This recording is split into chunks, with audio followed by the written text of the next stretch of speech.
హల్లెలూయా. సంతోషంగా ఉత్సాహంగా చెబుదాము, ఆనందంగా గంభీరంగా హల్లెలూయా హల్లెలూయా. మంచిది పిల్లరా, గడిచిన కాలమంతా కూడా కృపగలిగిన దేవుడు సజీవుల లెక్కలో మనలను ఉంచి మన దినములను ఆయుష్లను పొడిగిస్తూ మరిటి రీతిగా ఆయనను ఆరాధించి కృపనిచ్చారు. మీకు పరిచర్య చేయుటకు నాకు ఇచ్చినటువంటి ధన్యతను బట్టి కూడా ప్రభుని నేను ఎంతగానో స్తుతిస్తూ ఉన్నాను, మహింపరుస్తూ ఉన్నాను. అదేవిధముగా నన్ను ఈ ప్రాంతానికి ఆహ్వానించినటువంటి దైవ సేవకులు జీవనయ్య గారికి నా ప్రత్యేకమైన వందనాలు. ఇక్కడికి రావటానికి మరి నాకు జీవనయ్య గారిని పరిచయం చేసినటువంటి సేవకులు రమేష్ పాస్టర్ గారికి కూడా నా ప్రత్యేకమైన వందనాలు తెలియజేసుకుంటూ ఉన్నాను. ఇంకా అదే విధముగా వేదిక అలంకరించినటువంటి పెద్దలు దైవ సేవకులు, కూడి చారు వచ్చిన మీకు, నాతో వచ్చినటువంటి నా ఆత్మీయ సహోదరులకు అందరికీ పేరు పేరున యేసుక్రీస్తు వారి నామమున నా హృదయపూర్వకపు వందనాలు తెలియజేసుకుంటూ ఉన్నాను. పిల్లరా, మీరందరూ బాగున్నారా? మంచిది. ప్రభు యొక్క ఉచితమైన కృపను బట్టి నేను బాగున్నాను. పెద్దలు ఎంతో మంది ఇక్కడ ఉన్నారు. మరి వారిని కూర్చోబెట్టి నేను వాక్యం చెప్పాలంటే చాలా ఇబ్బందిగా ఉంది. మరి ప్రభు ఇచ్చినటువంటి ఈ సమయాన్ని నేను సద్వినియోగపరచుకోవాలి.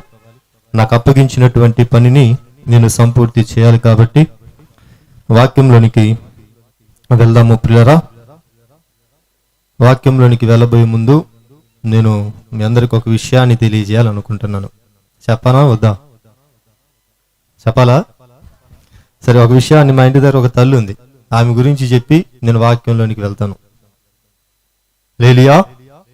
మా ఇంటి దగ్గర గోంగూర కోటమ్మ అని ఒక ఆమె ఉంది. ఏం పేరండి? చెప్పాలి. కోటమ్మ ఎవరన్నా ఉన్నారు ఇక్కడ? ఉన్నారా? మిమ్మల్ని కాదు, ఆమె పేరు గోంగూర కోటమ్మ. దేనికి గోంగూర కోటమ్మ అంటారంటే, ఆమె గోంగూర వ్యాపారం చేస్తారు. తెల్లవారుజామున 5 గంటలకు మార్కెట్కి పోయి చక్కగా గోంగూర కట్టలు 2 గంపలకు తీసుకొని వచ్చి అమ్ముకొని జీవనోపాధికి బ్రతుకుతూ ఉంటుంది.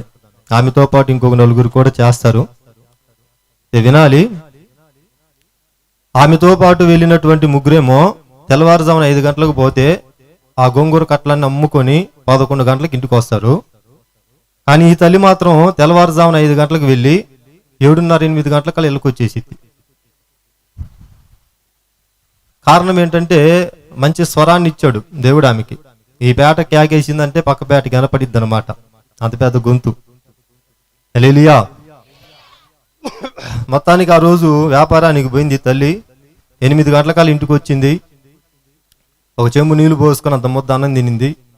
ఏదైనా ప్రార్థన చేసుకోవటమో, బైబుల్ చదువుకోవటమో, కాసేపు అలసిపోయింది కదా రెస్ట్ తీసుకోవటమో చేయాలి కదా అని మా సైడ్ ఆడవాళ్ళకి ఒక పాడు అలవాటు ఉంది. మరి ఇక్కడ ఉందో లేదో తెలీదు, చింతపిక్కల ఆట ఆడే అలవాటు. ఏమాట? చింతపిక్కల ఆట ఆడతారు. మరి ఇక్కడ ఆడతారు లేదో మాకు తెలీదు, అటువైపు ఆడతారు. సరే, ఆటలో కూర్చుంది ఈ తల్లి. ఇంకా ఆటలో కూర్చుందంటే ఆడవాళ్ళకి బెల్లు బేకు 2 ఉండవు. ఆడతానే ఉంది 1 అయింది 2 అయింది. భర్త ఇంటికి వస్తాడు, బిడ్డ ఇంటికి వస్తారు. ఇవి లేకపోతే వాళ్ళే ఒక ముద్ద పెట్టుకొని తిని వెళ్ళిపోతారు. వాళ్ళకి తెలుసు ఈ మాట దగ్గర ఉంటుందని. సాయంకాలానికి స్థానిక సంఘ కాపరి అనౌన్స్ చేశారు, ఫలానా మెంటల్ మార్తమ్మ గారి ఇంటి వద్ద ప్రార్థనా కూడికి ఏర్పాటు చేశాం, మీరందరూ త్వరగా రావాలని. ఈమె కూడా బయలుదేరింది. మా పాస్టర్ గారు అనౌన్స్ చేశారు, ఇంకా ఆట ఆపి ప్రార్థనకి వెళ్ళాలి పదండి అని చెప్పి ఇంటికి వచ్చి మళ్ళా ఒక చెంబు నీళ్లు పోసుకొని ఒక ముద్ద అన్నది ప్రార్థనకు వచ్చింది. ఈమె పటాలు పరిసిద్ది, ఈమె కంజరు కొట్టిద్ది, ఈమె ఎగిరెగిరి సపట్లు కొట్టిద్ది, ఆటలు పాడిద్ది, అసలు భాషలు మాట్లాడిద్ది, మొత్తం ఈమె. ఇంకా పాస్టర్ గారు వేదిక మీదకి వచ్చి నాలాగ ఇంకా మైక్ తీసుకొని వాక్యం చెప్పడానికి సిద్ధపడి వాక్యం చెప్పడం ప్రారంభించాడు. పొద్దునుంచి ఆడి అలిసిపోయి మళ్ళీ ఇక్కడికి వచ్చి ఎగిరిగిరి సపట్లు కొట్టి అలిసిపోయింది కదా. వాక్యం చెప్పటం మొదలు పెట్టిన వెంటనే ఒక మొత్తం కానుకొని నిద్రపోద్ది ఇంక ఈమె. హల్లెలూయా. పాస్టర్ గారు చూస్తున్నాడు, మరి మా మార్తమ్మ అన్నాడు అనుకోండి, బాధపడిద్ది 10 మందిలో. అందుకని ఆయన చూసి క్షమించండి కోటమ్మ, ఒక 10 నిమిషాలు చూసి ఆమెను పేరు పెట్టి పిలవలేక, అట్లాగని ఆమె పడుకుంటుంటే ఊర్చుకోలేక హల్లెలూయా అంటే మీలాగే విశ్వాసులందరూ కూడా హల్లెలూయా అన్నారు.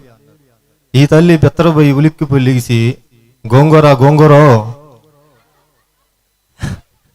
హల్లెలూయా అంటే మనిషి ప్రార్థనలోనే ఉంది, మనసేమో గోంగూర కట్ల మీద. అట్లాంటి వాళ్ళు మన మధ్య ఉంటారని మాట చెబుతా ఉన్నా. ఇప్పుడుదా పాటలు పాడారు, పొద్దున్నుంచి పనులకి వెళ్ళి ఇంటి పని చేసుకొని వంట పని చేసుకొని అలిసిపోయి వచ్చారు. ఇంకా వాక్యం మొదలవగానే కుర్చీలకు ఆ మొత్తలు కానుకొని నిద్రపోతారని ఒక మాట చెబుతా ఉన్నా. జాగ్రత్తగా కొద్ది నిమిషాలు వాక్యం పైన మన హృదయాలను నిలుపుదాం. నేనేమో మీకు కొత్త, అవునా? మరి మీరు నా కొత్త, కొద్దిగా నా వైపు తిప్పుకోవాలని ఈ మాట నేను చెప్పాను. వాక్యంలోనికి వెళ్దాం ప్రియులారా. నాకు ఇచ్చిన సమయాన్ని నేను సద్వినియోగపరుచుకుంటాను. మత్తయి సువార్త మనము 14వ అధ్యాయము, మత్తయి సువార్త మనము 14వ అధ్యాయము 27వ వచనాన్ని మనం చదువుకుందాము. మత్తయి 14:27. వెంటనే యేసు ధైర్యము తెచ్చుకొనుడి, నేనే. యేసు ధైర్యము తెచ్చుకొనుడి, నేనే, భయపడకుడి అని వారితో చెప్పగా, పేతురు, ప్రభువా, నీవే అయితే నీళ్ల మీద నడిచి నీ యొద్దకు వచ్చుటకు నాకు సెలవిమ్మని ఆయనతో అనెను. చాలు. పరిశుద్ధాత్మ తండ్రి మనతో మాట్లాడును గాక. ఆమేన్. ప్లరా యేసుక్రీస్తు వారు సువార్త సేవ చేస్తూ ఉన్నటువంటి కాలంలో నా సువార్త సేవకు కాలినడకన వెళ్తూ ఉండేవాళ్ళు. కొద్దిగా అవతల దరికి వెళ్ళాలనుకుంటే పడవల మీద ప్రయాణం చేస్తూ వెళ్ళేవాళ్ళు. ఇప్పుడైతే బైకులు వచ్చినాయి, కార్లు వచ్చినాయి, ఇంకా ఫ్లైట్లలో కూడా వెళ్ళి సేవ చేస్తూ ఉన్నారు. యేసుక్రీస్తు వారు సేవ చేస్తూ ఉన్నటువంటి కాలంలో ఆ వసతులు లేవు. వెళ్తే కాలినడకన వెళ్ళేవాళ్ళు, లేకపోతే దోణిలలో, పడవలలో సువార్త పరిచర్యకు వెళ్ళేవారు. ఒకరోజు యేసుక్రీస్తు ప్రభువారు ప్రార్థన చేసి ఆయన పర్వతం పైన ఉండి ప్రార్థన చేస్తూ ఉన్న సమయంలో శిష్యులకు చెప్పారు, నేను ప్రార్థన చేసుకొని ఏకాంతంగా ప్రభుతో కొంతసేపు గడపాలి, మీరు అద్దరికి వెళ్ళండి, నేను తర్వాత మరలా వస్తానని చెప్పి శిష్యులకు చెప్పి వాళ్ళను పంపించేయడం జరిగింది. ఈ శిష్యులందరూ కూడా ఆ దోణిను అమర్చుకొని ఎక్కి వాళ్ళ ప్రయాణమే వెళ్తూ ఉన్నారు.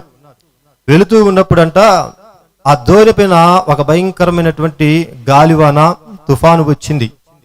అలలు ఉవ్వెత్తుగా ఎగిసి పడుతూ ఉన్నాయి. నావ బద్దలైపోయేటువంటి పరిస్థితి వస్తా ఉన్నది. ఆ టైంలో వాళ్ళు శతవిధాల రకరకాల ప్రయత్నాలు చేశారు, కానీ వారి వలన కాలేదు. అదే టైంలో ఆ సముద్రం మీదంట ఒక ఆకారము, ఒక తెల్లటి ఆకారము నడుచుకుంటూ రావటము ధోనిలో ఉన్నటువంటి శిష్యులు చూశారు. చూసి వాళ్ళలో ఒకళ్ళు అంటారు, ఒరే, ఈ సముద్రంలో చాలా మంది పడి చనిపోయారు, వాళ్ళలో ఎవరో ఒకళ్ళు భూతమై వస్తా ఉన్నారు, దయ్యమై వస్తా ఉన్నారు అని కొంతమంది అంటా ఉన్నారు. కొంతమంది ఏమో దయ్యం కాదు, భూతం కాదు, ఇంకొకటి అని చెప్పి అంటా ఉన్నారు. సరే, రకరకాలుగా వాళ్ళు మాట్లాడుకుంటా ఉంటే యేసయ్య అది గ్రహించి వాళ్ళందరితో చెప్పినటువంటి మాట, యేసయ్య ధైర్యము తెచ్చుకోండి, నేనే. ఆ మాట అండర్లైన్ చేసుకోండి, నేనే. యేసయ్య ఏమంటా ఉన్నాడంటే, ధైర్యం తెచ్చుకోండి, నేనే. ఏ సమస్యల చేత నలిగిపోతూ ఉన్నావో, ఏ వ్యాధి బాధల చేత కృంగిపోతూ ఉన్నావో, ఈ వాక్యము వింటూ ఉన్నటువంటి నీ జీవితంలో ఉన్నటువంటి తుఫానులు ఏమై ఉన్నవో, ఆర్థిక పరమైన సమస్యలే కావచ్చు, అనారోగ్య సమస్యలే కావచ్చు, వివాహ సమస్య కావచ్చు, ఉద్యోగ సమస్య కావచ్చు, గర్భఫల విషయమై కావచ్చు, నీ యొక్క భర్త లేకపోతే నీ బిడ్డల మార్పు విషయమే కావచ్చు, నీ యొక్క వ్యాపారం విషయమే కావచ్చు, నీ యొక్క సేవ పరిచర్య విషయమే కావచ్చు, ఏ విషయంలో కలవరపడుతూ భయపడుతూ భవిష్యత్తును గూర్చినటువంటి ఆందోళన కలిగి ప్రాంగణములు అడుగు పెట్టావో, నా ప్రభు ఈ రాత్రి నీకు ఇస్తూ ఉన్నటువంటి వాగ్దానము, భయపడకు, ధైర్యము తెచ్చుకో. భయపడద్దు, ధైర్యం తెచ్చుకో, నేనే నీ పక్షమున ఉన్నవాడను నేనే అంటూ ఉన్నారు. రైట్. ఇప్పుడు ఎప్పుడైతే యేసయ్య నేనే అన్నాడో పేతురు అంటున్నాడు, అయ్యా నీవే అయితే. యేసయ్య ఏమో నేనే అంటున్నాడు, పేతురేమో నీవే అయితే. నేనంటాను, జీవనయ్య గారు ఇక్కడ చాలా సంవత్సరాల నుంచి సేవ చేస్తా ఉన్నారు. ఆయన మైకు పట్టుకొని వాక్యం చెబుతా ఉంటే మరి ఈ ప్రాంతంలో ఉన్నటువంటి ప్రజలకు జీవనయ్య గారు వాక్యం చెబుతున్నారా, బయట నుంచి వచ్చిన కొత్త సేవకుడు వాక్యం చెబుతున్నాడు అనేది పసిగట్టగలరా లేదా? దేనికని పసిగట్టగలరు? ఆయన ఎప్పటి నుంచో వాక్యం చెబుతా ఉన్నారు. ఆయన స్వరం మీకు తెలుసు. ఆయన స్వరాన్ని మీరు చాలా సార్లు విన్నారు కాబట్టి మనిషి కనపడకపోయినా ఆయన స్వరాన్ని విని మీరు చెప్పగలరు వాక్యం చెబుతుంది జీవనయ్య గారని. యేసుక్రీస్తు ప్రభు వారితో అప్పటికే వాళ్ళు 1.5-2 సంవత్సరాలుగా సేవ చేస్తూ ఉన్నారు.